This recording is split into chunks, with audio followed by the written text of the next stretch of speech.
Hello, everybody. Hi, Oh, Stormy.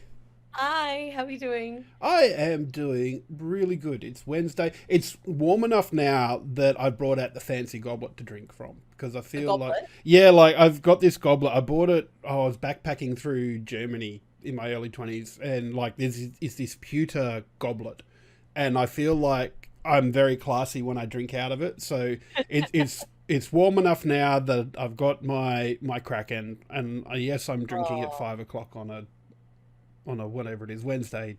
I That's not good. Yeah. noticed So we're under a bit of aircon as well today. yes, yeah. That was a kind of a big reason for doing this from home because it is warm here again today, and it is nice to be somewhere that's cool. Yes, last week we were sweating. Oh, it was. I'm pretty Uh, sure when we hit like to stop the stream, I literally just like I bent over because I was yeah. just like, I was like, it is so hot in here. Oh, I know, and yeah, it's on the list of improvements to be made to the studio. We will say that. But yeah, speaking of fans trailing off, hello to Gamma and White Monkey, and to yourself as well. Thank you so much for joining us on this amazing Wednesday or Friday if you're listening to us on one of the podcast platforms. So Yeah, we very smooth. That was a very smooth segue. I you're will just say there smooth. as well. I'm getting very, very good at that You stuff. are, you I'm are. just eventually like feel like I had a run there where it was very stop start, and but now I think I'm in the zone just in time for the end of the year and me to forget it all for next year. Yeah. Yeah. I'm looking forward to more smooth segues. Yep. Um, so tonight we've got a few things to talk about, but the big one is going to be Game Awards because that's on Friday. And we got a little bit. You've got a little bit of news that I think we might share a little bit later. Um, but we're going to get into our normal segments to begin with. So first off, we're going to jump right into our bloody good game of the week here, thanks to Aussie Broadband, and we'll start with your one, Stormy. Okay, well, I actually couldn't remember if I talked about this one, but I thought it was good to bring up again because it is nominated for Game of the Year this year. So my bloody good game of the week is Elden Ring. And it is a game that I would never expected myself to enjoy, and I'm kind of glad that the less I looked into the game before I bought it, the better. Because if I knew what I was getting myself into, I wouldn't have touched it with a 10-foot pole. Like I was basically peer pressured by uh, one friend in particular who loved, the Souls games, and obviously it was George R. R. Martin, right? That wrote the story I'm not of Elden Ring. sure. Or am I making shit up by I don't know. accident? I will find out. Hold on. Yeah. So anyway, I was just told that it was going to be really, really good. Because oh yeah, so he wrote the backstory, I Ah, believe. okay. Yeah. So like, I know I had a friend who was a big fan of them, and they were like, "You need to get this. It's going to be so good." And the phrase "Game of the Year" was already circling, and this only came out in, oh god, I want to say January or February. Like it was like the first quarter of the year, and I realized when I played the game that I am capable of more than I think with a little bit of determination and stubbornness. And I really enjoyed it. Don't ask me what the story is. All I know is that I'm maidenless, whatever that means. I still have no maidens. But basically, it's open world, and you choose your class of character at the beginning, and you've got basically a whole kind of point system of different stats. And as you progress in the game, you can pick up or purchase like different weapons with things called runes. And I guess what makes the game so hard is like as you take down enemies and you accumulate these runes that you can use to upgrade. If you die, you do have one opportunity to go back and collect those runes at your death spot, but if you die again and don't pick them up, like they're gone forever. So you could go through like a couple of hours of collecting all these.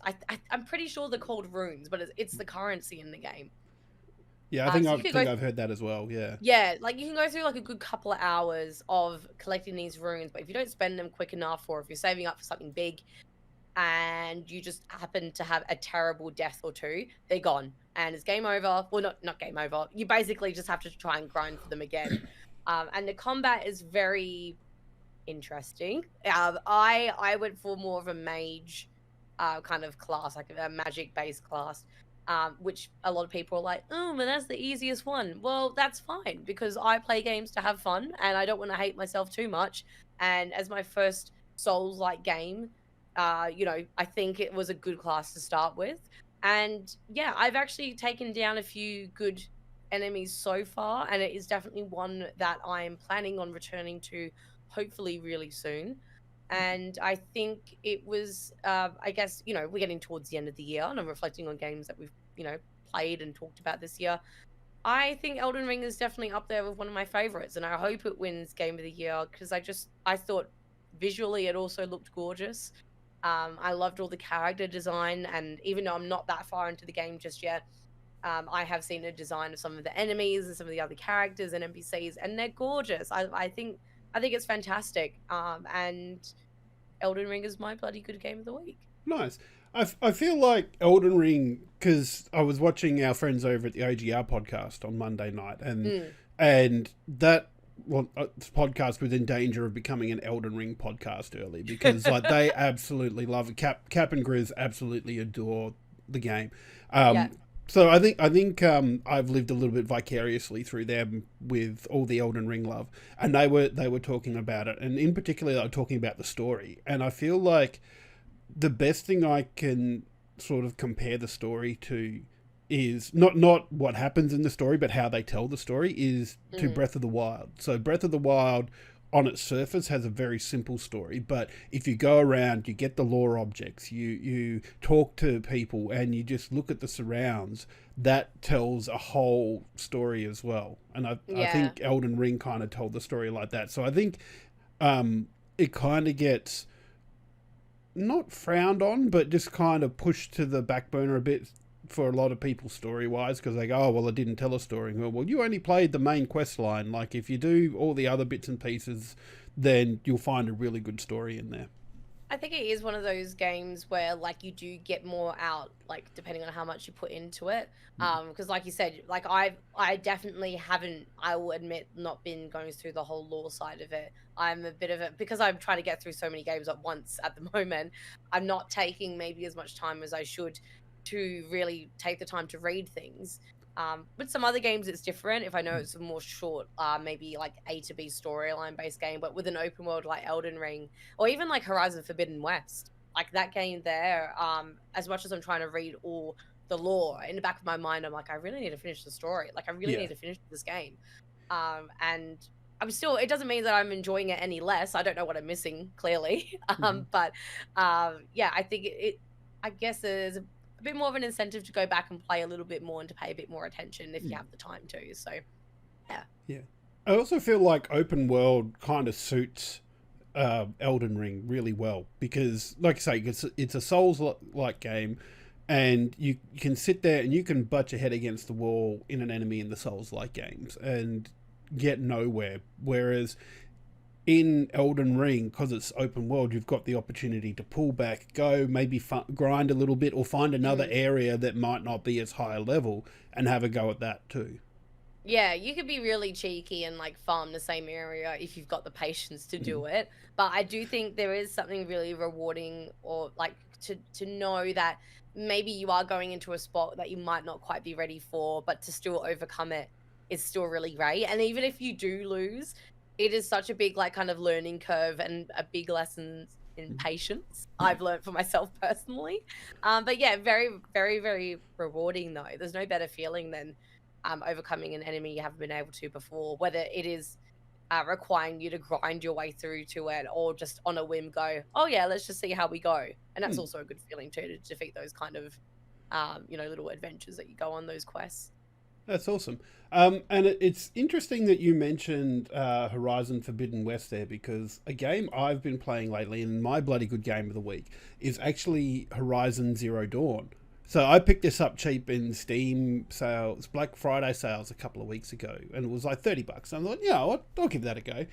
And I tell you what, I'm loving this. Like, I feel that in terms of the open world stuff, like, the only Assassin's Creed game I've played has been Valhalla, and after a while I got collectible fatigue in that game. But it feels to me like what you're collecting in Zero Dawn matters. Like, you're crafting your bow, your arrows while you're out and about, and you're having to farm a little bit, I'm finding, but for most of the time it feels really natural in what's happening.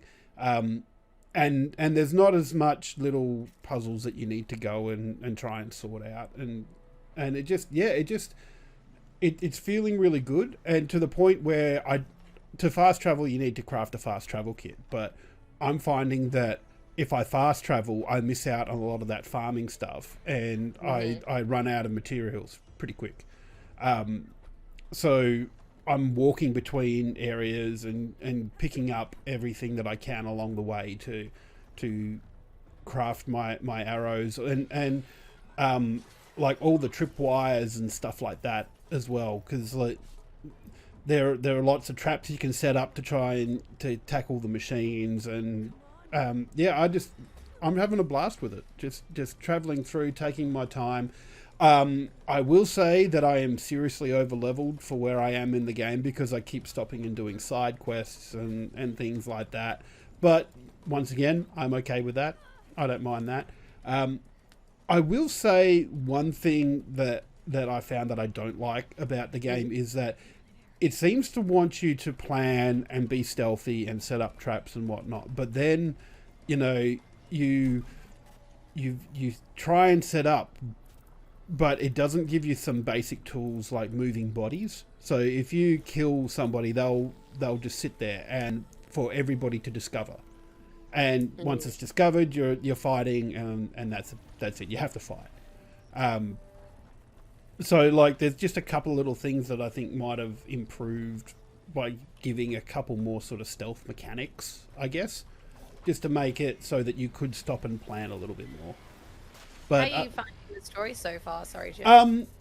Well, here's the thing with the story for me, because I already know the big twist at the end, because I figured this was a Sony game and I don't have a PlayStation. Yeah. And I was, this was going back ages ago, and I just sort of made the decision that I'm probably never going to play this game. So like it wasn't, I didn't set out to do it, but there was a couple of like those, top 10 twists in video games type videos that I watched, and I thought, oh yeah, I'm never gonna play this. So I watched it, and I know what the twist is. So like that, I'm kind of a bit meh about, because I know it's coming, and like at the beginning, something points you in one direction, and but then I'm guessing at the end of the game it twists and goes the other way. I'm just going to say it, it's to do with Aloy's origin. So Aloy is the main character in it, so that doesn't give too much away, but there is a twist at the end about it. So that the story I'm not super fussed about, I guess. Yeah. And if I'm being honest, most of it's, well, and I guess because I'm still doing side missions, like I don't feel I've done a lot of the main story progression. In fact, I know I haven't, because the recommended level for the main story at the moment is 12, and I'm at level 25. So I'm fairly over leveled. You've been a bit distracted. Yeah, but I do get like caught in the I'm just going to do this, and I'm just going to do this, or do this on the way to the next mission point. But one thing I do want to say, I really love the wilderness aspect and the way the technology gets woven into it as well. Like the machine animals are really cool, but the bits that I really am loving are the cauldron parts. So yeah, they're wicked. Yeah, so these are like they're very mechanical in the way they look and operate. Although I did one last night where humans had gotten in, and so there was like a human camp in there as well. But just the feel of them, like the tonal shift, like I'll compare it to Assassin's Creed Valhalla again, because the key mechanic of the key story mechanic of the Assassin's Creed series is that someone's in the Animus machine and their consciousness is being sent back in time to see what's going on. And in Valhalla, every now and then you'd come across a glitch in the Animus, and all of a sudden you'd stop playing as Ivor and be the person in the Animus machine, and that kind of really took me out of it.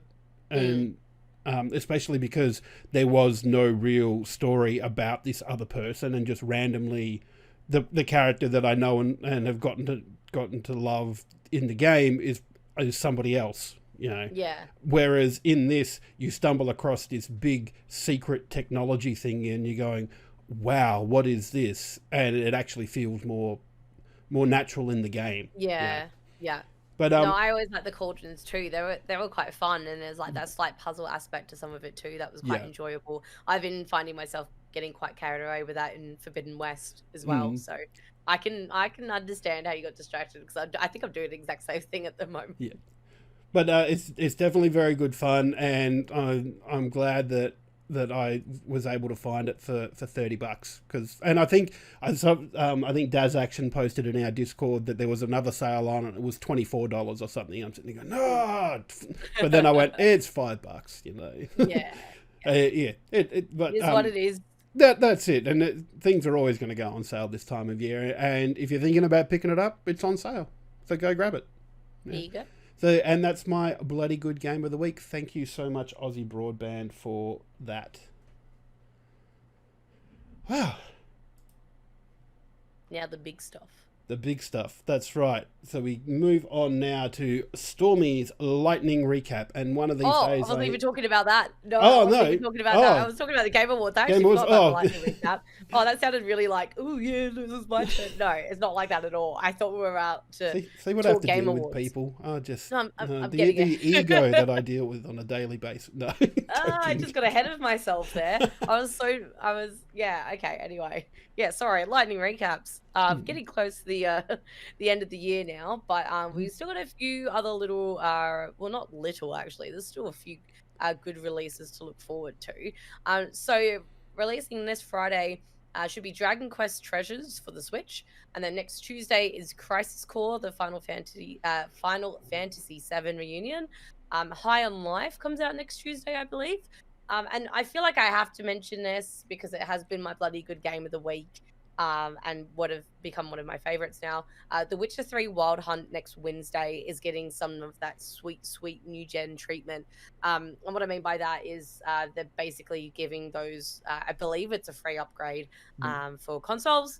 Obviously, PC doesn't miss out either. And I think, don't quote me on it, I think at the same time, that's when they're introducing the Netflix inspired missions and some outfits and stuff as well, off memory. But yeah, I couldn't not mention that because, you know, obviously everyone's looking forward to, you know, everyone loves a bit more Witcher. I'm very glad because I bought The Witcher when it was on sale in last year's Boxing Day sales. And so I've got it sitting there and haven't touched it yet. And now it's got a next gen upgrade. So I go, that's great. My first playthrough of Witcher 3 can be on the next gen upgrade. That's the thing, and I was like, oh, that's just so typical. I'm about to finish the main story, and all the new upgrades are coming out for it. But I can play the DLC through it. But anyway, so those are the next releases in the coming week: Dragon Quest Treasures, Crisis Core, Final Fantasy VII Reunion, High on Life, and The Witcher 3 Wild Hunt. I'm calling it the new gen treatment. Quote unquote unofficial name by me. Now go on. I was just about to say, I'm quite interested in High on Life. Like High on Life is written by the guy that did Rick and Morty, right? Yeah. So all the guns talk, and you can hear like the voice of Rick and Morty in there. So I reckon that's going to be interesting, and it's on Game Pass as well. So I've got it set to preload. So when that comes out on the 14th, I'll be ready to play that for a bit. At least give it a try and see if the voices have enough lines that it doesn't get annoying. Yeah. I don't mind, because it's not. Is it set in a Rick and Morty universe, or is it just No, I don't think so. I think it's just the same a random art style game. and voice actor and stuff like that. Yeah. I don't mind it. I actually watched quite a bit of Rick and Morty, but I can see what you mean about it being potentially a bit what's the right word to use? Yeah, kind of repetitive, kind of a bit samey after a while, but we'll see. My concerns on that are not so much around the gameplay, but just like you've got guns that talk, you're going to want to hear them talk. And if they've got like 5 lines that they just say over and over again, that's going to get very boring. And now I've got the hiccups. I shouldn't have had that drink. That's fine. Well, I still got to quickly recap the Game on Oz latest reviews as well. So we have the let me try this again. We Who Are About to Die, early access review by Electric. The Roccat Burst Pro Air Wireless Gaming Mouse review by Dylan. The Infinity Game Table by Royce, which I think was made by OneUp. That's like a $2,000 Infinity Game Table. It looked pretty bloody cool though. It looks really cool, but he makes some really good points in the article about it as well. So definitely check it out because it looks really cool, and I think learning a bit more about it and how much it has to offer and how much it is really interesting. And as well as that, we also have the Game on Oz tabletop gaming gift guide, which is full of some really great ideas if you're looking for something for someone in your family or a friend that is a tabletop fan. There's a good variety of things all collated in this article on gameonoz.com. So make sure you go check that out. I particularly like, there's a couple of things I really like in there because in my younger days I used to play, there was a Star Wars collectible card game. So you'd buy like the Ultra Deck card sleeves and you put it in to protect your cards. And looking in here, there's like some Ultimate Guard deck boxes and they saw those. So cool. And like, because like the Star Wars card game that I played, you had a light side and a dark side deck. And if you played in tournaments, you had to have one of each because you would swap which side you would play. And looking at this, how it's got like 2 different compartments for the cards, I went, this would be amazing for the back in the days when I was playing that sort of stuff. But even as well, like the Wooten Forge tabletop gaming accessories, how they've got that nice wooden box for your dice. It looks so cool. Oh, look, you can never have too many dice either. They're always a good little stocking stuffer idea. That's I say stocking stuffer, but there's so many varieties of dice out there too. But I think we've got one recommended brand in there. I think there was a couple. There was Cheswick's dice and Level Up dice as well. So like really good looking die. So definitely have a check out of the tabletop game gifting guide. And this one I think might have not made your list because it was released a couple of weeks ago. But there's the General Tech gaming guide as well that's been out. So this was put together by Royce Zulu for those in the Discord. And just talks about a few things like the Amazon Kindle. And one thing that I am forever looking for is like it's a 4-port USB charger. So like this one thing plugs into the wall and then you can plug all your USB stuff into it. My favorite thing, like I bought a couple of them, is like a USB AC adapter with 2 USB plugs in the back of it. I absolutely love those. As well as like Swan camera, 12 South hoverbar. I actually really like this. So it's just like a something that holds your iPad or your phone up, so you can watch it from wherever you are, rather than having to have a case that maybe sit on a table somewhere and you'd be a bit further away from it. So I think that's really cool. And of course, Nanoleaf. Everybody should know the Nanoleaf lights. They are so good. They are so I wish I had some Nanoleaf lights. They look so cool. I don't know if I'm actually allowed to like post them up in my rental, but we can work around it. Yeah, well, you could always like put get a bit of board or something and put them on that. Actually, that's not a bad idea. I didn't think about that. And I don't know how these ones go, but there's a lot of stuff these days that are designed to be pulled off walls as well. Yeah, I think there's some good stuff that you can use, like the really strong adhesive stuff. As long as it doesn't take off the paint, then we're good. Yeah.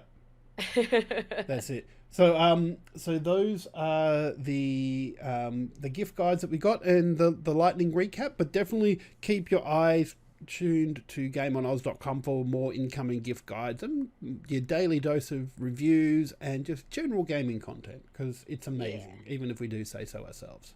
And even all the previous episodes from our podcast and Nuts and Bolts podcast are also on there too, as well as your favorite streaming platform as well. So that's it. Yeah, we are everywhere.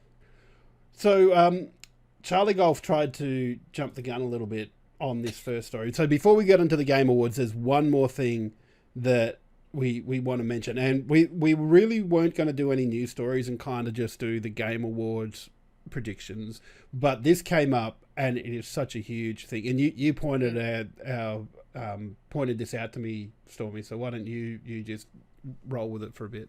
Well, I think I got to quote it because that's how big it is. I don't want to damage the words of Mr. Spencer. Just give me 2 seconds, because I think I'd seen this tweet literally a minute or two after it got posted, and I had to do a double take, and then I went, I have to send this to Jim.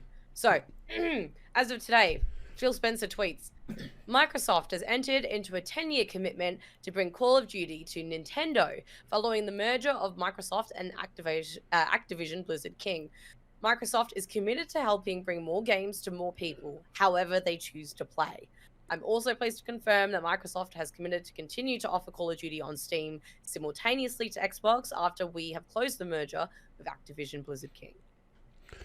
So there's a couple of thoughts I had when reading this. The first is, this is amazing, and it's going to be so great to see all this stuff on so many different platforms, and just seeing Xbox continuing their belief that gaming should be played on everything. Like, whatever you've got, that's what you should be able to play on. Raven, thank you so much for that sub. It's a bird, Thanks, it's Raven. a plane, it's a lovely Stormy and Straight. Aww. Thank you so much. But part of me, and because I'm sitting, it's probably, I think we talked about this a little while ago, it's got to have been about a year since the acquisition was first announced, or Microsoft announced their intentions to buy Activision Blizzard. And it's dragged on for so long, with the main thing being regulators giving Sony more weight than I think they probably should in this matter, to be honest. And I think a lot of it's come down to, in this matter, has come down to COD, and Sony's fear that Microsoft will take it away from Sony. And they really don't want this to happen. So they've kind of zeroed in on this as being, this is a huge seller for Sony.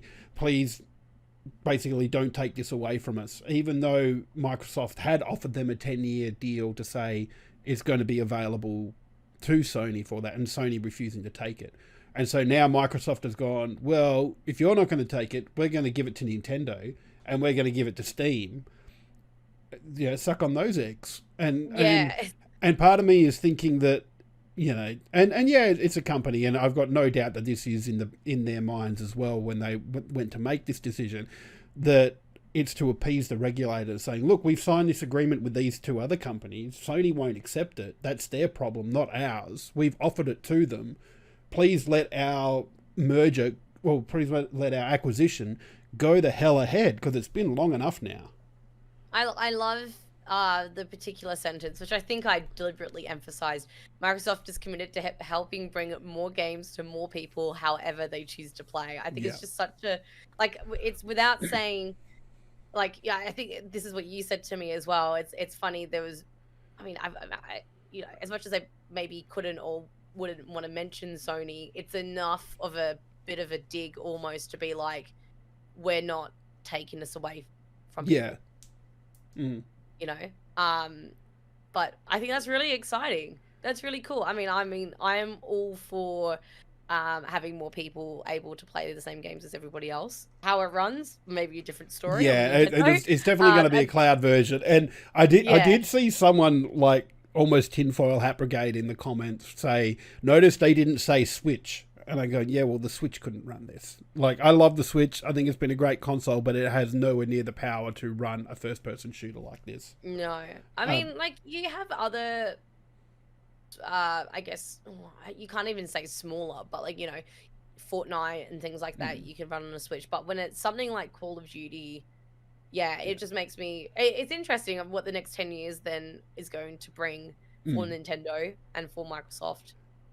With Call of Duty, it's a really it's like the biggest news today. So I feel like we Yeah. couldn't not talk about it today. Yeah, we had to. It had to be done. It had to be done. And just a white monkey in chat, Game Pass isn't available on the Switch unless someone's found some way to make xCloud run through the Switch's mobile web browser, which I wouldn't put it past them. But yeah, no, not at the moment. Game Pass isn't available on Switch, but Nintendo and Microsoft have had a pretty good relationship for a long time now, probably even going back as far as Minecraft, really. And the fact that Steve and what was the other Minecraft character got featured in Smash. Alex? Yeah. Steve and Alex, yeah. They got featured in Smash. So I think that, part of this is, it's a good thing for Nintendo to say, cool, we've got a shoot again. We've got CODs coming back to the Switch. And that said, there were CODs on the Wii U just quietly. Yeah, there was. Yeah. A couple. Yeah. So it's going to be an interesting one, I think, but I don't think I'm too... Yeah, I'm 100% this has been done as a big FU to Sony and to say to the regulators, look, we've been offering this to everybody, so the fact that Sony didn't take it is their problem, not ours. Yeah. I think it's just going to be a bit of a now stay tuned or, let's wait and see scenario. Because I don't know, I'd be very surprised if I saw something in the next year. I don't think we'll see something from like a little while longer than that to really see some wheels start to turn. But yeah, we'll see. Yeah. Well, one thing we won't have to wait too much longer for is the Game Awards. So this is coming up on Friday morning Australian time. So I actually quite like this because it's happening at a time that's reasonable for us to watch. Oh, I know. Thank God. Like, I feel like every other game, like, showcase on Nintendo Direct usually is at some really awful hour in the morning. And I always feel like I have to miss it. But this one's actually at like a human time. Like a human... a normal time. Yeah, I think is what I'm trying to say. Definitely, yeah. And that's probably a good thing for you because you had some news about that, didn't you? Yes. Yeah, no, I did. I applied, I think it was a week or a or two ago, back when we must have started talking about the Game Awards nominees, to see whether it was something I could stream. And apparently anyone can stream it, and I have applied to officially co-stream the Game Awards, and I found out last night I am officially a co-streamer for the Game Awards. So they've given me some really cool assets to use on stream for when I go live. So the Game Awards starts 8:30 a.m. Perth time. So that's obviously when I'll be streaming. I'll probably go live a little bit earlier so we can all get excited and get chatting. Is it 8? Yeah, it's definitely 8:30 because I had in my head it was like 7:30 that the official... well, I was on a website that had all the Australian times for the Game Awards, and it said Perth was at 8:30. I will go double check. I'm pretty sure it is. But yeah, either way, I will be up, even if it's 7:30, 8:30, I am there Friday morning on my Twitch channel. I'll basically be reacting to and, everything that hopefully, we'll see some announcements. I know I'll quickly drop this in here because I know we're not talking too much about news, but the new Jedi Survivor game, the sequel to Jedi Fallen Order, I am so looking forward to that. Just quietly, they've Neville Longbottomed Cal Kestis. Oh, he looks so great. Oh man, I loved Cal Kestis in the first one though too. But like I'm so looking forward to seeing more of that on Friday.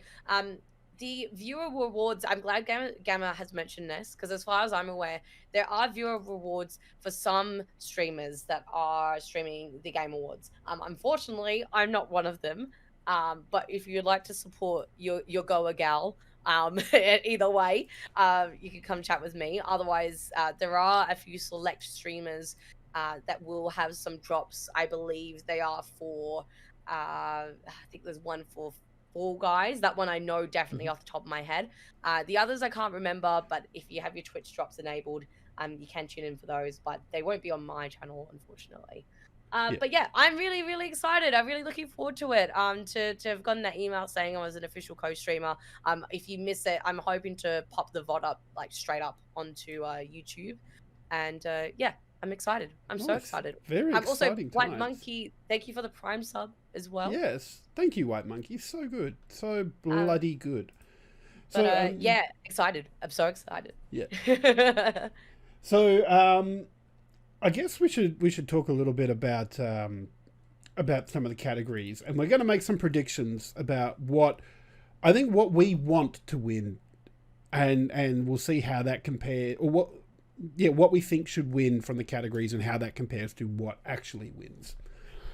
So, but we do need your help with a few of them, Twitch chat. So, unfortunately, if you listen to this on a podcast, this was done a couple of days ago, so you won't be able to vote in this. But we're going to have a Twitch chat poll for a few of the games, a few of the categories that we got here.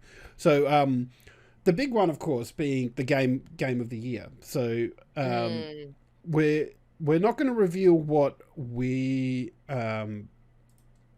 gonna say for that one just yet. So just let me unless you didn't already have this set up, did you, Stormy? What did I have set up already? For the first poll.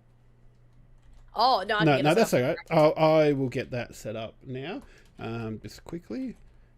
Should I read them out? I think that's a good idea. All right. So for the Game of the Year nominees, we have A Plague Tale Requiem. We also have Elden Ring. We have God of War Ragnarok. Horizon Forbidden West. Stray. And Xenoblade Chronicles 3. So we have a problem. What's the problemo? The problem is that the Twitch poll will only let me have 5 entries, not 6. Is there any that we're just gonna ditch and be like, no? I think let's just combine the last 2 into one. So we'll put Stray and Xenoblade Chronicles. We'll put in one. In one. And then if that wins, then we have a separate poll, and then you can battle it out between Xenoblade and Stray if it comes to that. That's it. So we'll get No, we don't want to allow additional votes. Just one vote for everybody. Cool. So that poll is now live, so you guys can have a vote in that and see how you go. But in the meantime, while we're waiting for that to go, let's have a chat about the other categories. So we've got Best Game Direction, which is awarded for outstanding creative vision and innovation in game direction and design. And for that, we've got Elden Ring, God of War Ragnarok, Horizon Forbidden West. I'm sensing a theme here. Immortality and Stray. So look, we've spoken about this a little bit, but Stray, come on, how is that Game of the Year material? Really, like it's a great game, but how is it in Game of the Year? But this one's in Best Game Direction, and honestly, I think as far as game direction goes, it gets my vote for that. Explain. So, well, I think it's got a really good art style. It looks really cool. I think the story it's telling is very very interesting. And I think that in terms of creative vision, I think that's a better in terms of game direction, I think it's got the other games beat. Like the only one I think in terms of game direction that would come close to it is Immortality, and that's only because I haven't played it. I've only seen sort of game trailers for it. So, but that's more a very story driven game. But yeah, I think Stray should be up there for best game direction. I think Stray has good game direction. I'm not saying that it doesn't. I just think, I don't know. I feel like God of War Ragnarok, I haven't played it, but from watching a little bit and having people talk about it to me and things like that as well, in terms of the creative vision and the different types of characters and the settings and stuff that you kind of muck around in, and the design of it. I don't know. I actually, the more I think about it now, I feel like Elden Ring has such a unique style and world. I almost kind of want to. I know that we've actually voted on this in our own little spreadsheet. But I feel like I almost. You haven't announced it yet, so you could change it. Oh no, I didn't say anything. I'm tossing up between two. What are you talking about?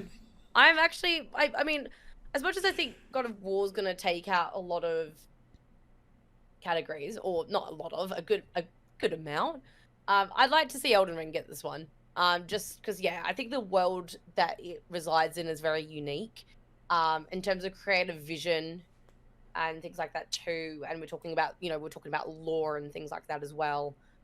I feel like there's so many layers to it, which whether you explore it or not, it's all still there for you. I don't know if you could argue that it comes under narrative. Maybe it does. But it's this particular award is just about game direction, not about narrative. So yeah, I don't know. Like if we're talking creatively, visually, world building wise, I guess I don't know. I feel like Elden Ring might have this one. If it doesn't get Game of the Year, I like to think it might get game direction. Cool. All right. So Stormie's going Elden Ring. I'm going Stray for that one. Ooh. See which one gets. See if either of us are right on the after the Friday. But the poll for Game of the Year has finished. So let's talk a little bit about this. And our spreadsheet is saying we both picked the same one for Game of the Year, and I kind of think it's going to be hard to beat. So the games that were nominated for this again were A Plague Tale: Requiem, Elden Ring, God of War: Ragnarok, Horizon Forbidden West, Stray, and Xenoblade Chronicles 3. Chat actually only had 2 games voted for, so there's a very, very seems to be a 2-horse race here, and the winner of that was Elden Ring, with God of War: Ragnarok coming in just behind it as well. So that's probably the way I'm feeling about it as well. Except I jumped the other way. I think God of War: Ragnarok will get Game of the Year. Because I think I would like to see Elden Ring win Game of the Year, but I do think God of War is going to get it. It's hard, especially I think for a lot of people, unless you're really lucky and fortunate enough to have played everything that's been nominated. It's so hard trying to pick something amongst other games that you haven't kind of dipped your toes into just yet. So like I haven't played Xenoblade Chronicles 3. Like I could not tell you anything about it. I've seen a couple of minutes of a Plague Tale. So I feel like in some ways I can't be totally fair on it. I can only go off what I know, which is going to be obviously everyone's position. But as much as I love Elden Ring to win, I feel like God of War will get it. I even feel like in terms of hype around games, going into this looking at hype, it'd be Elden Ring, God of War, or Horizon. Those would be the 3 that you'll get it. But I feel like Horizon is so far behind Elden Ring and God of War that it's not even funny. Yeah, I don't feel like, in all honesty, like Horizon was great, or is great. I haven't finished it yet. Like Forbidden West is great. I don't feel like it's doing anything too differently from the first one, which is why it wasn't there for me. Like if I had to nominate it, I don't think I would have.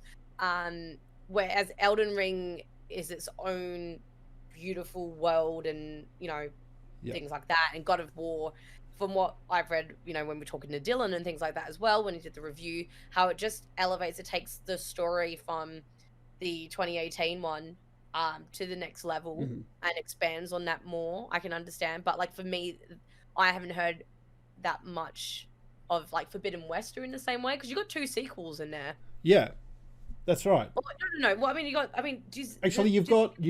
4. You've got 4 sequels, because Plague Tale: Requiem's a sequel. Is that a direct sequel? Yeah. So okay. Yeah. So and then God of War's a sequel, Horizon's a sequel, and Xenoblade Chronicles is a sequel. Yeah, because I wasn't sure if Xenoblade Chronicles was like a direct sequel. You know how sometimes they do sequels, but they're in like a different. Yeah. Well, I don't know that much about it, but like it's called Xenoblade Chronicles 3. Like another installment in the series, you could say. Whereas like Elden Ring is its own IP. Yeah. And so is Stray. Yeah. So I think that's why I'd like to see Elden Ring win. But yeah, I think it's going to be God of War.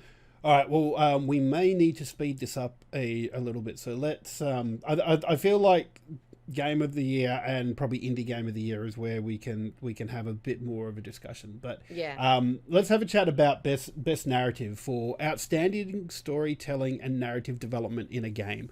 So once again, we've gone the same here. God of War: Ragnarok. I think, well, like you said, like Elden Ring's.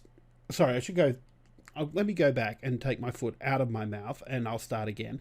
Best narrative, we've got the nominees of A Plague's Tale: Requiem, Elden Ring, God of War: Ragnarok, Horizon Forbidden West, and Immortality. And yeah, we both gone God of War. So, and I think that's pretty fair, to be honest. Like, haven't heard all of the story, but I've heard so many people just really appreciate the story in this game. Yeah, everyone I've spoken to who has played God of War like won't stop talking about how good the story was. And the I know just after it came out, everyone was very serious about spoilers and stuff coming out and stuff for it as well. So yeah, that's why I think it's going to win Best Narrative. I deliberately actually didn't choose Elden Ring because I don't know what the story is. I don't know what I'm doing. So yeah, I think it's going to be God of War. Yeah, cool. So next category we're going to talk about is Best Art Direction for outstanding creative and or technical achievement in artistic design and animation. So we've got Elden Ring, God of War Ragnarok, Horizon Forbidden West, Scorn, and Stray. So you've gone with Elden Ring on that one. What makes you really like the art direction in it? Visually, I think it's incredibly beautiful. So I'm playing Elden Ring on the Series X, and there's so many different elements in the open world like landscape itself that is so it's just so intriguing, and I just love the attention to detail, even with things like armor or like even the different I think I've mentioned this before when I was talking about it for Bloody Good Game of the Week, so I won't repeat myself too much. But the character design and things like that is incredible. And I don't know. Again, it's just attention to detail for me. But I'm sure you're going to say the same thing about Scorn. Yeah, well, that's what I like. Looking at all the rest, like, to me, Elden Ring, God of War, Horizon Forbidden West, I don't know, they're kind of, they've got their differences, but they're still people. They've still got like their very set ways of doing things. And yes, they're beautiful games to look at, but they're not doing anything really interesting and different to me. And it's going to sound a bit strange because I did put and I have to preface this with saying that Stray is a great game. I don't think it's Game of the Year material, but it's a great game. But the art direction in that, I think, is better than those other three games. But Scorn itself is just so unique and so interesting in the way that it's done its art that I think it deserves to win Best Art Direction there. Yeah, I don't think I'll be mad if Scorn gets it. I just, even just for the sake of seeing, hey, look, in the same category, you've got 4 Game of the Year nominees. To see Scorn win it, that would also make me quite happy because you're right, it does do something very different. Yeah, cool. Best score and music for outstanding music, inclusive of score, original song, and or licensed soundtrack. Actually, I didn't read that before. The licensed soundtrack thing is interesting because now I kind of want to put Guardians of the Galaxy in here. Oh, no, that was last year, wasn't it? Yeah, that would have been for last year. So yeah. I can't remember if that got in there for last year, but it definitely should have if it didn't, just because of the licensed music selection was amazing. But the nominees for the 2022 Game Awards, we've got A Plague Tale: Requiem, Elden Ring, God of War Ragnarok, Metal Hellsinger, and Xenoblade Chronicles 3. Now, if you've been watching this podcast for a while, you will not be surprised that Metal Hellsinger is my pick. The music, it's a rhythm shooter, and so yeah, the music's going to be great, but just the way they built the soundtrack for it and gotten all these metal singers in and just it composed original songs for it, it just fits so amazingly well. And if it doesn't win Best Score and Music, I'll be very disappointed. You know what, I agree with you. I would like to see again Metal Hellsinger win because it's in amongst all the rest of the Game of the Year nominees, and I think because of its emphasis on music, and you know, I've been listening to you talk about how much you've enjoyed it. I'd love to see it win. I went for Elden Ring again. I'm going off games that most of the time I have played. And I don't know, it's just the whole atmosphere and sometimes the scariness or the uncertainty that's kind of played through its score in certain elements of the game, or even during like boss fights and stuff, is really, really great. I can still hear it in my head now when I think about it. So that's the key of a great soundtrack, when it's like the sound you hear when you open a chest in Legend of Zelda. Like, if it's just there, Yeah. you just hear it all the time. Yeah, but I won't be mad if Metal Hellsinger gets Yeah. it. It'll be nice to see as well. Cool. All right. Best audio design, recognizing the best in-game audio and sound design. So I quite like that this is distinct from best score and music, because sound Yeah. design is such an amazing thing to begin with. And so the nominees we have for this one are Call of Duty Modern Warfare 2, Elden Ring, God of War Ragnarok, Gran Turismo 7, and Horizon Forbidden West. So I'm actually going to preface this and say that apart from a little bit of DMZ in the new Warzone, I haven't played any of these. So, which will probably, make my nomination for this one a little bit less. But I've gone with Gran Turismo 7 because I found the audio design in car games and Gran Turismo in general has always been top notch. And the way they make the engine sound different is just incredible to me. So that's why Gran Turismo 7 has gotten my vote there. I actually went for Call of Duty Modern Warfare 2. I could have gone for Elden Ring, but I don't know. When I've been playing Modern Warfare 2, I don't know, audio design's a really interesting thing, and I think it is a definite category where you will need to have listened or have played a little bit of all those games to give it a proper comparison and pick one. I feel you probably also had to play with headphones as well for those sorts of games to really pick up the sound in it. Yeah. I think so. So, like, I don't know if it's also because all my previous picks were also Elden Ring. I decided to go for something different. But yeah, I picked Modern Warfare 2. Nice.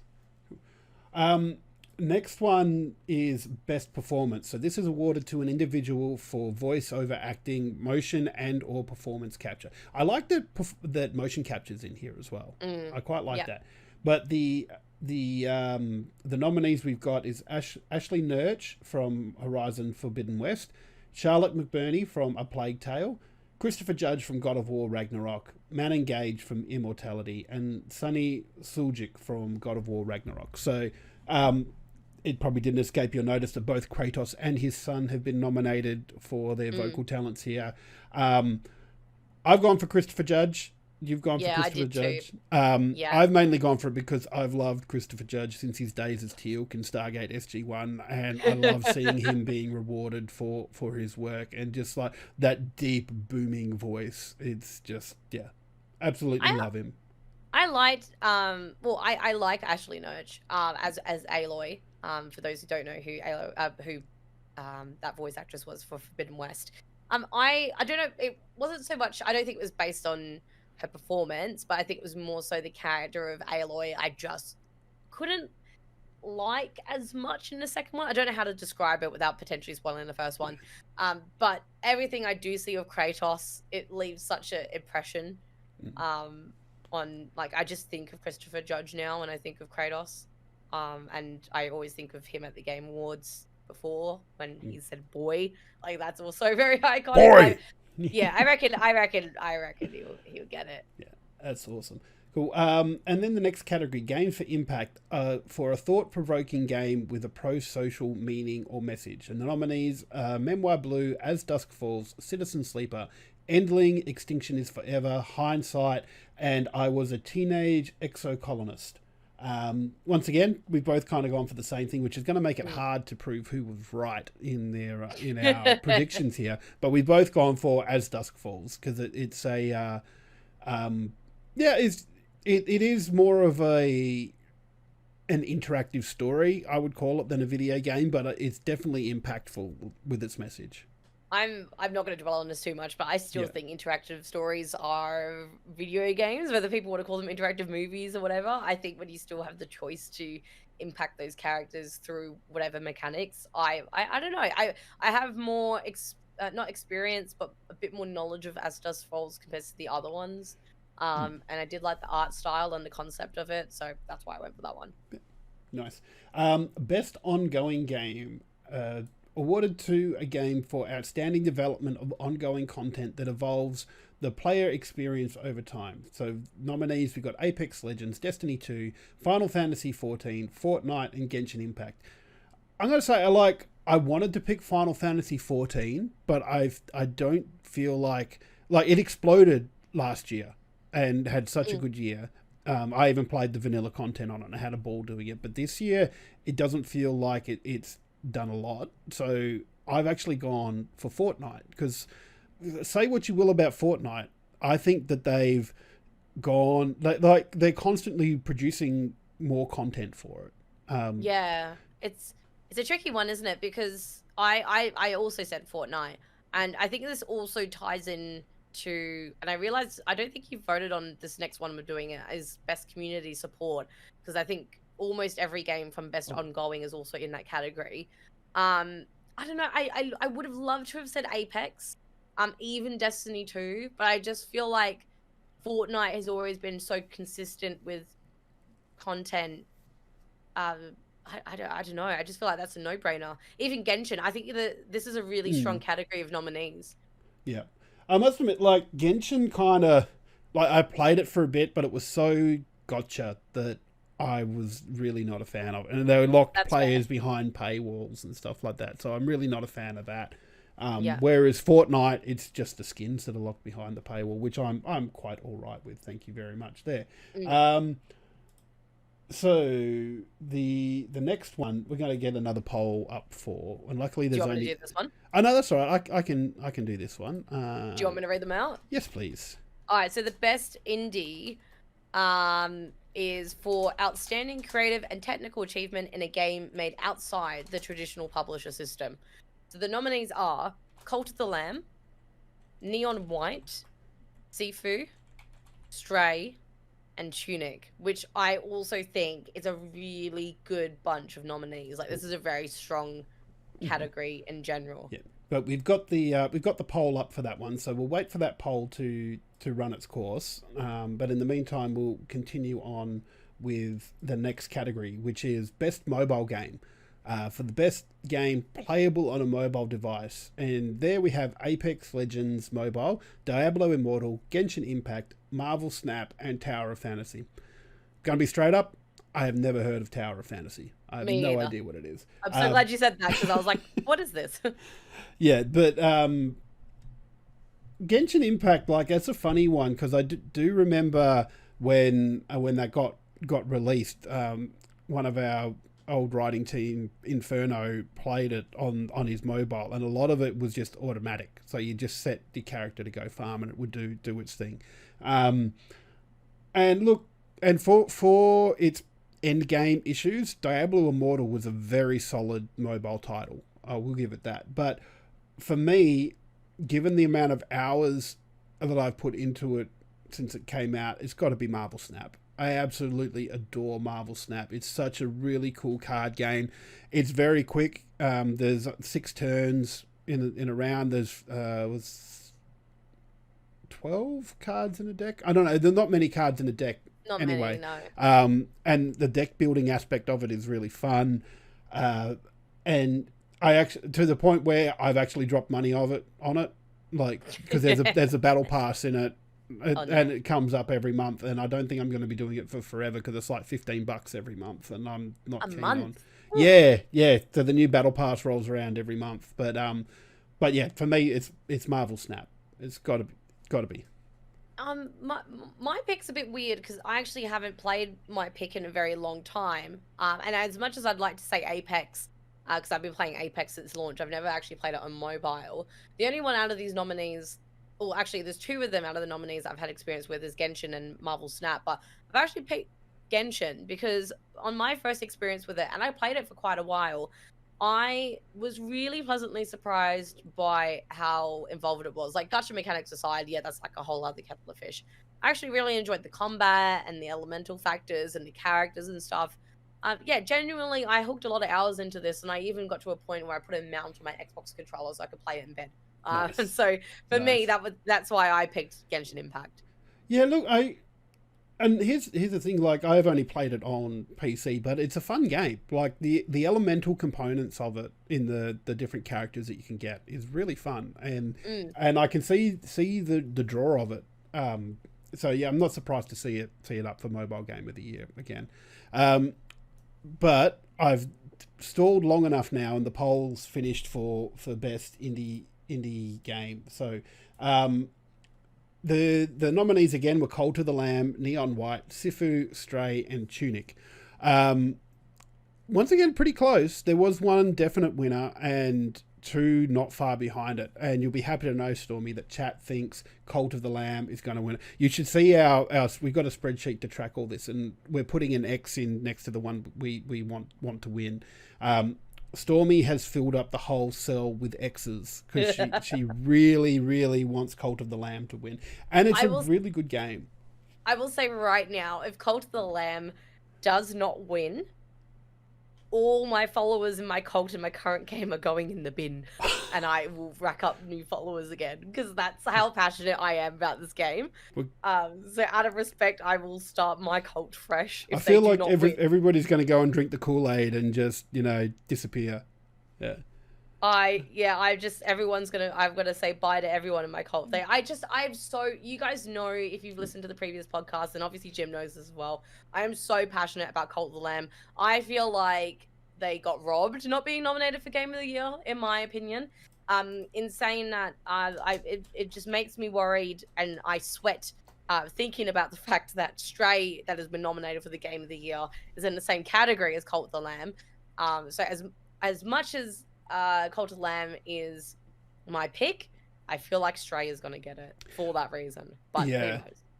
Yeah, I'm a bit the same way, because I voted for Tunic, because I got frustrated with Tunic towards the end, but the way it does everything it feels amazing. It brings back that air of discovery where you play the game and you have to get pieces of the manual together, and the manual is a puzzle in itself, and it feels really, really cool when you're playing the game and working all this stuff out. It's so good, and I feel, to me, that is the indie game of the year.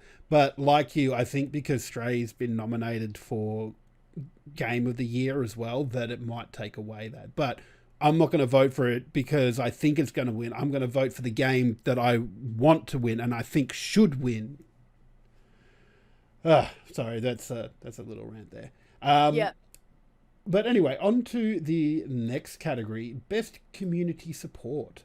So recognizing a game for outstanding community support, transparency, and responsiveness, inclusive of social media activity and game updates / patches. So I'm going to say straight up, and I'm going to make it sound like I did this deliberately, not putting my vote in the spreadsheet, but it's really that I just forgot. But now I'm going to pad and just say that I did it deliberately, because why isn't Star Wars: The Old Republic on here? They haven't had a good year story-wise, but they have done a lot of really amazing background changes that I absolutely love. So I'm gonna say I did this deliberately when really I just forgot. But best community support. You've gone with Fortnite there, Stormy. Yeah, I don't know if this is because I would have loved to again have picked Apex, and I'm trying not to obviously play favorites because I actually don't play Fortnite as much as I have Apex. But I don't know if it's being surrounded in the Apex community and seeing people complain about every character, like characters not being balanced, or maps not being completely accessible, or whatever the case is. I don't know if because I hear more whinging in that part because I'm more involved with that community. I just deliberately didn't pick it. Whereas I feel like with Fortnite, I don't hear as much. Don't hear as many complaints maybe, but again, that might be because I'm not as involved with that community. I just feel like every new update they've come out with, or when I've gone to play, for example, when I got rid of building and I had the no build mode, I don't think I came across any troubles playing that at all. Usually when I bring out a new patch, and Call of Duty is unfortunately a really good example of this, where there's been so many crashes and things like that I've had to experience, or even after updates, I'm still having problems with the game. Whereas with Fortnite, actually, upon launching Apex, still on my computer, it doesn't run as smoothly as I think, or as I want it to. But I've never found that with Fortnite. So that's the only reason I'm picking Fortnite, is because I've never had a bad experience with it. So I actually went for Destiny 2 in the end after all that stalling, and eventually was able to make my choice.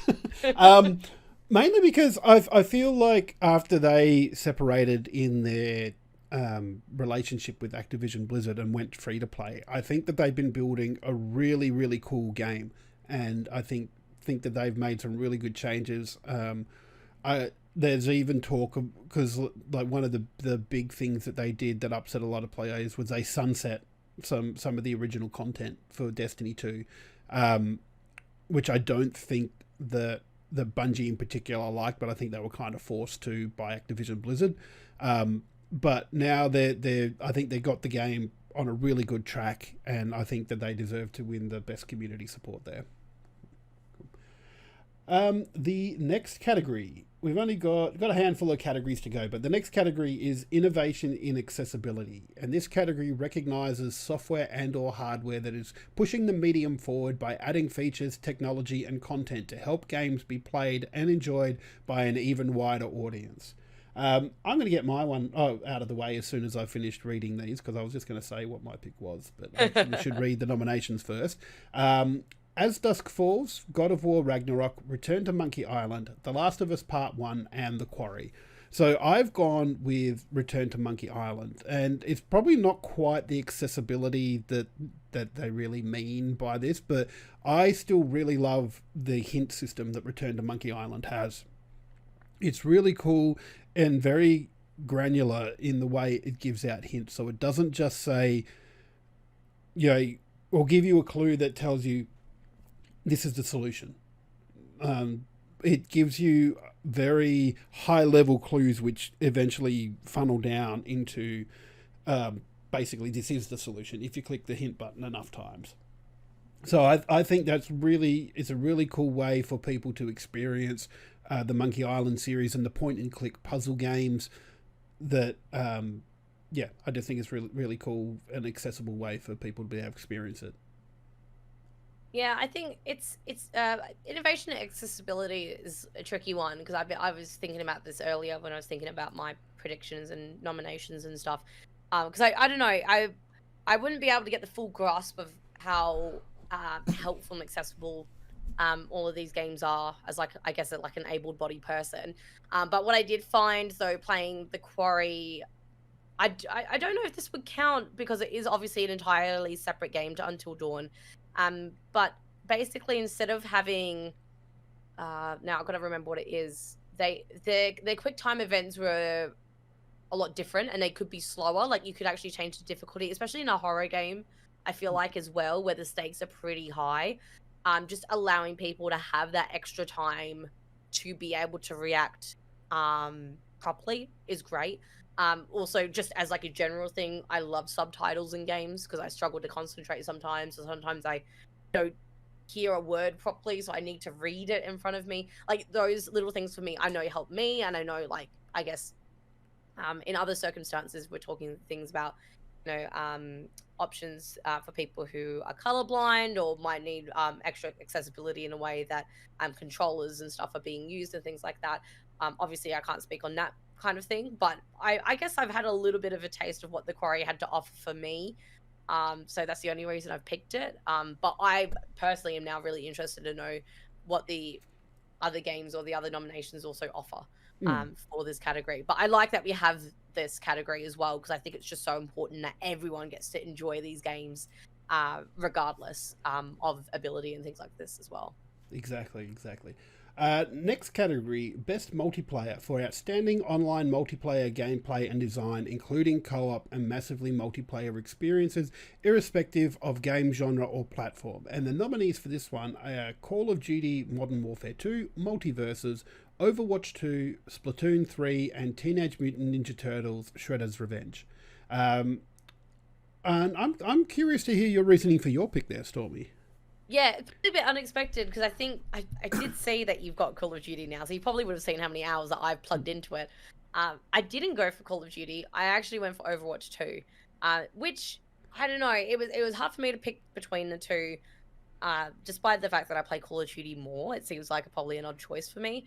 But Overwatch 2 was for me anyway, was quite a smooth launch.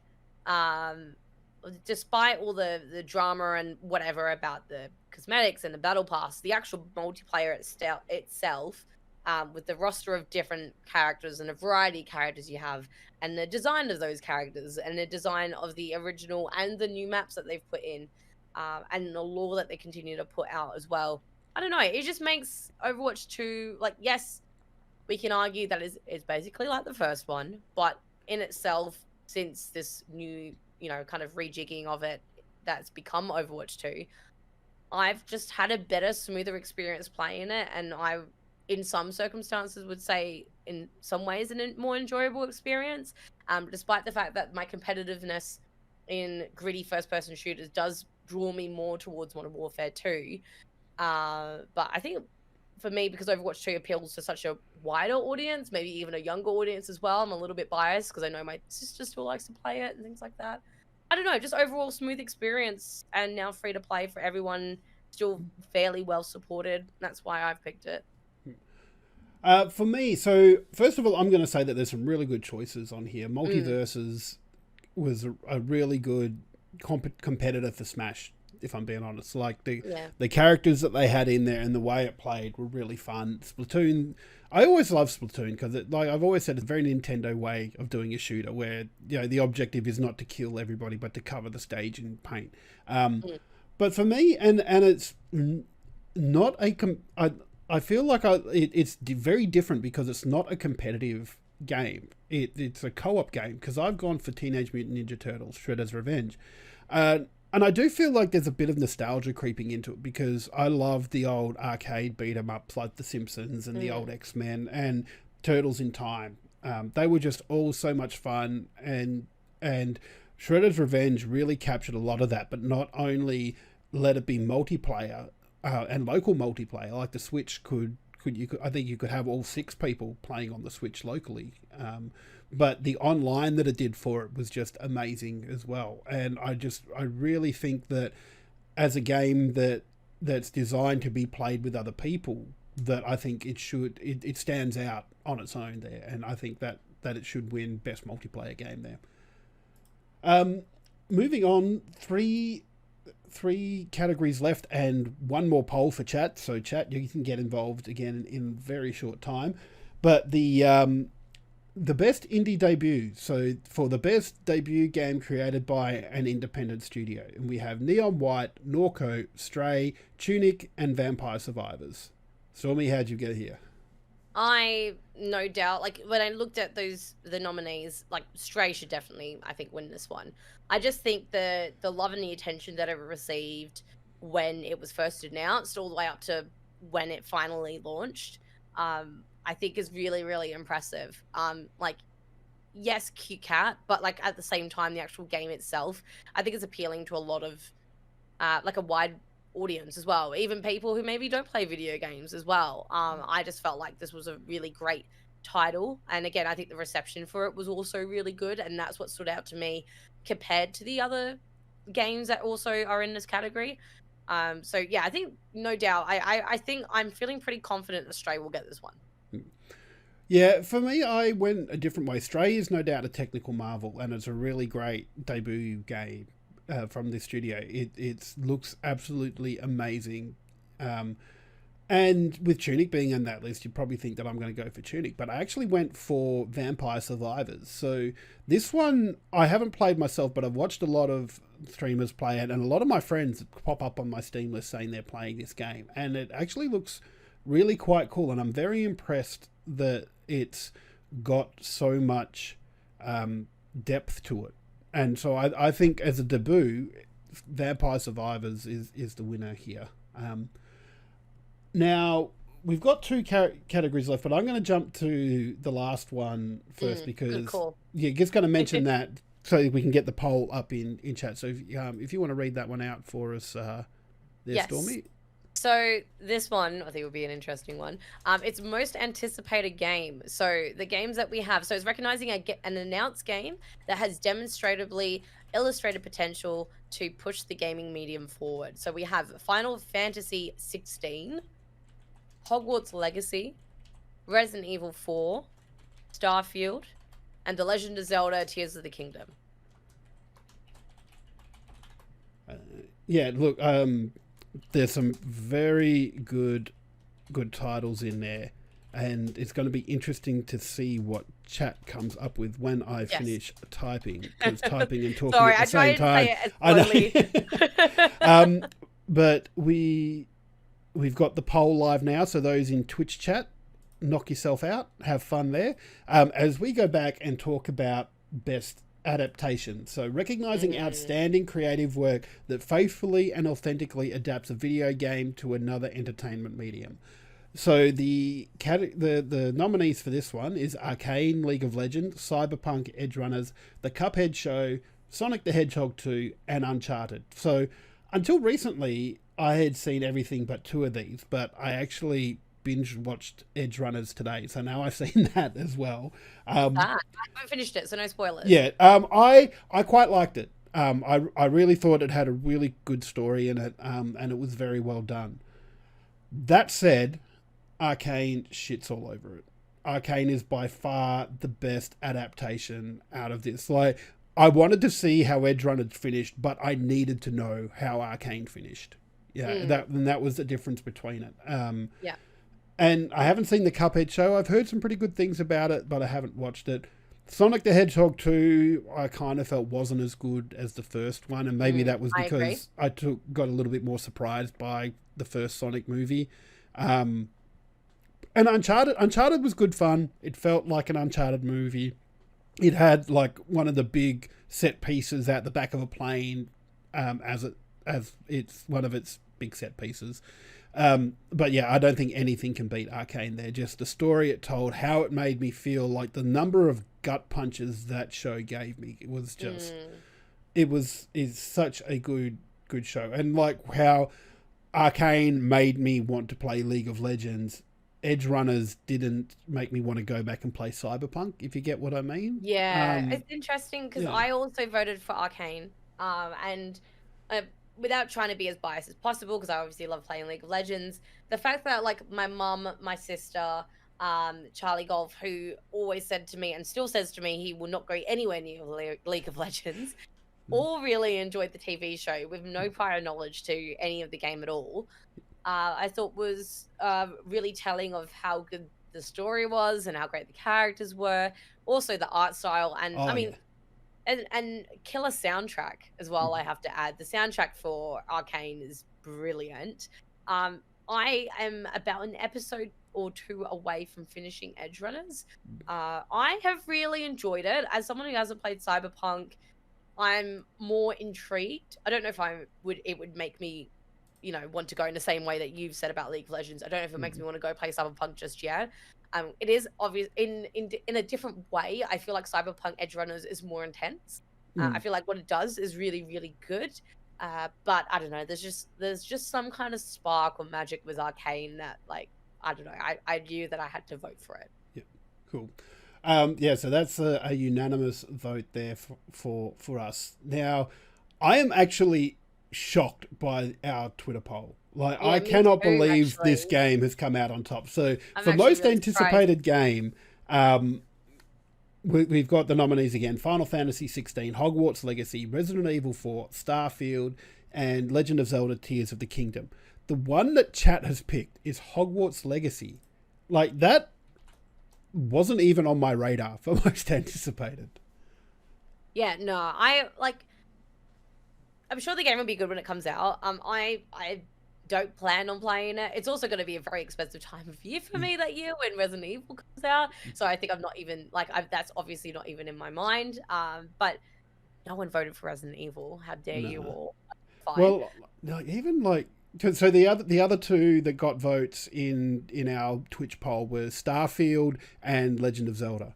And I've got to admit that I was the one that voted for Legend of Zelda, because I was watching the poll and going, Legend of Zelda cannot get 0 votes.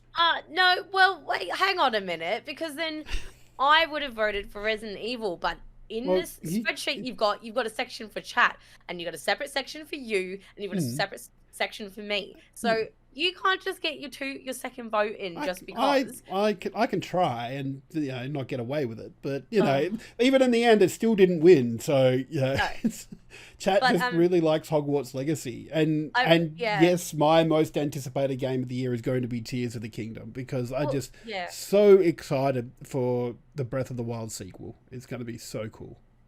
You would have thought I would have picked Resident Evil 4 because that is my most Mm. anticipated game, hands down, like no doubt about it. But I believe that Legend of Zelda: Tears of the Kingdom will win.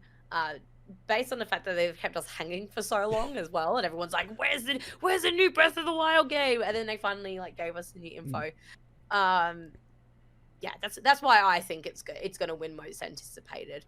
Yeah. I don't think Resident Evil 4 will because obviously as I feel like as a horror game it doesn't appeal to everyone. I'm yet to see a bit more Starfield before that's on my highly anticipated game list. I'd really like to see When some more personally. when is Starfield release date? I don't think Because it does that even have a date. Like I I thought don't it did. I thought like originally it was the end of this year, and then it got pushed back to like February I next can't even year, remember now. or even if But it anyway, has a like date. yeah, No, I it's like just got 2023 as its release date. yeah, So okay. it was supposed to be November 11th, Mm.